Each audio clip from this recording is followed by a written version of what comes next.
उनसे पूछते हैं, इकबाल साहब ये क्या हुआ, कुछ समझाइएगा हमें कि पाकिस्तान की टीम दोबारा उतर गई है मैदान के अंदर, और जो उन्होंने बड़े बड़े मुतालबे किए थे कि जी एंडी पाइक्रॉफ्ट को हटाया जाए, वही जो है दोबारा मैच रेफरी हैं। ये चमत्कार कैसे हुआ?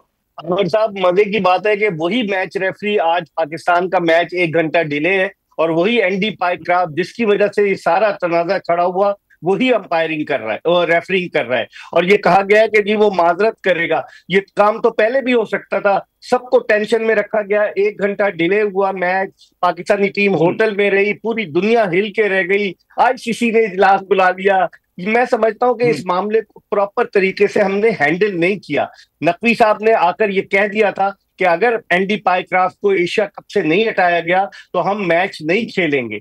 लेकिन मजे की बात है कि कल इन्हें ऑफर की थी उन्होंने, आईसीसी ने, कि हम रिची रिचर्डसन को मैच रेफरी पाकिस्तान और यूएई के मैच में लगा देते, और उसको नहीं लगाते। लेकिन उन्होंने ये नहीं कहा कि हम इसको एशिया कप से हटा देते। लेकिन क्या हुआ, खोदा पहाड़ और निकला चूहा। आज वही बात है कि वो ये कह रहे हैं कि नहीं जी, मैच रेफरी तो एंडी पाइक्राफ्ट होंगे, लेकिन फेस सेविंग के लिए आमिर साहब उन्होंने ये कहा है कि जनाब वो माजरत कर लेगा कप्तान से, और ये काम पहले भी हो सकता था। बहरहाल चले, कुछ भी है, क्रिकेट जीत गई, वरना अगर ये मामला जी इतना गैर कहते हैं नॉन प्रोफेशनल अंदाज में पाकिस्तान की इतनी बुरी हालत तो नहीं। We are one of the most experience cricket playing nations, तो हमें पता है कि जी क्या जाब्ता होता है, क्या कवानीन होते हैं, आईसीसी के क्या कवानीन है, एशिया के क्या कवानीन है। उसके बाद मिस हैंडल किया कि आपने जैसे बिल्कुल आपने सही कहा कि जी खोदा पहाड़ निकला चूहा वाली बात, इतना शोर मचाया, और फिर आपने बड़ा इल ब्रांड तरीके से दोबारा उसी तनख्वाह से भी कम पे काम कर रहे हैं। ये बड़ी हैरत की बात है। नकवी साहब चूंकि वफाकी वजीर दाखिला है, उनकी और भी प्रायोरिटीज है। क्रिकेट का उन्होंने आते ही प्रेस कॉन्फ्रेंस में कहा था मुझे ज्यादा इल्म नहीं है, वकार यूनुस को लगा रहे थे। आज भी उन्होंने क्या किया आमिर साहब, उन्होंने नजम सेठी को बुलाया और रमीज राजा को बुलाया पीसीबी के हेडक्वार्टर में, उनसे मशवरा किया। जब पानी सर से गुजरना शुरू हो गया तो इस तरह की चीजें, मेरे ख्याल में कल ही इस मामले को सही तरीके से हैंडल कर लेना चाहिए था, ताकि आज ये नौबत ना आती। तो आप समझते कि ये मसला जो था, मतलब है कि हमारी टीम मैनेजमेंट का था कि एक तो उन्होंने नॉन इशू को इशू बनाया, जो इशू बन सकता था, जो भारतीय कप्तान ने पॉलिटिकल स्टेटमेंट दिया तो उसमें शोर नहीं मचाया। क्या मतलब इनकी तरफ से बिल्कुल गलत तरीके से चीजों को पेश किया गया कि जिससे पाकिस्तान की और ज्यादा बिल्कुल, बदनामी हुई, एम्बेरसमेंट बिल्कुल हुई आप हमें। सही कह रहे हैं। बिल्कुल आप सही कह रहे हैं। जो आईसीसी का कोड ऑफ कंडक्ट है, उसका 21.1.1 उसकी क्लॉज ये कहती है कि सियासी कोई चीज नहीं होगी। तो सूर्या कुमार यादव को तो हमने छोड़ दिया, हमने पकड़ लिया एंडी पाइक्राफ्ट को। हमें चाहिए था कि उस पर एहतजाज करते कि उसने आईसीसी के कोड ऑफ कंडक्ट की खिलाफ वर्जी की है। मैच रेफरी ने अगर हाथ न मिलाने का कहा तो आईसीसी के कवानीन में ऐसी कोई चीज नहीं है। तो बजाय इसके कि हम सूर्या कुमार यादव, जो सियासी हमारे क्रिकेट का प्लेटफॉर्म है, उसको सियासी मकासद के लिए इस्तेमाल कर रहा था, तो पाकिस्तान क्रिकेट बोर्ड को चाहिए था उस पर एहतजाज करता। अब आप देखें आमिर साहब, इतवार को ये वाकया हुआ है, आज बुध हो गया है, कोई आईसीसी ने एक्शन लिया सूर्य कुमार यादव के खिलाफ?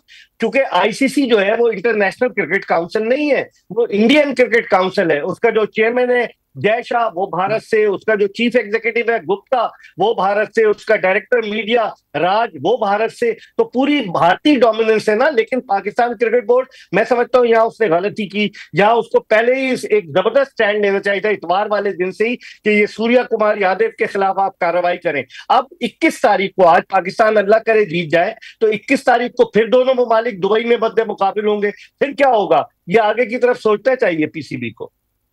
अच्छा ये मुझे बताइए कि मुझे पता है आपके एक और प्रोग्राम में भी जाना है कि इससे पाकिस्तान टीम के मोरल पे क्या असर पड़ रहा होगा, कि आपने बिल्कुल मतलब है कि जिस तरह से मैसेजिंग होती है, टीम के अंदर होती है, टीम के बाहर होती है, वो तो बड़ी मनफी गई है, और स्पोर्ट्स तो लग ही नहीं रहा था कि प्रायोरिटी है।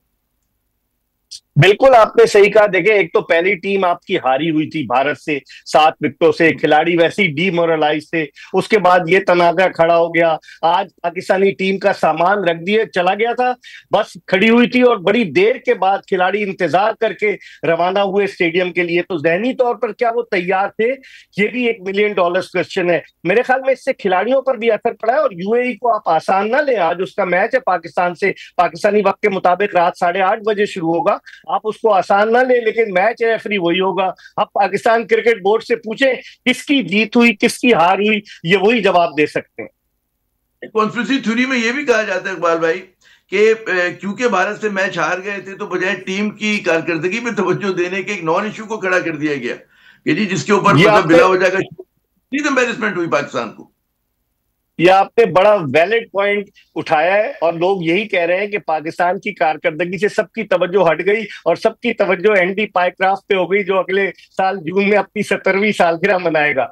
दरअसल ये हमारी टीम की कारकर्दगी का मयार आमिर साहब दिन ब दिन गिरता जा रहा है। मोहसिन नकवी साहब के दौर में हम आयरलैंड से हारे, हम अमेरिका से 9 जून को हारे, कहा सर्जरी होगी, कोई सर्जरी नहीं हुई।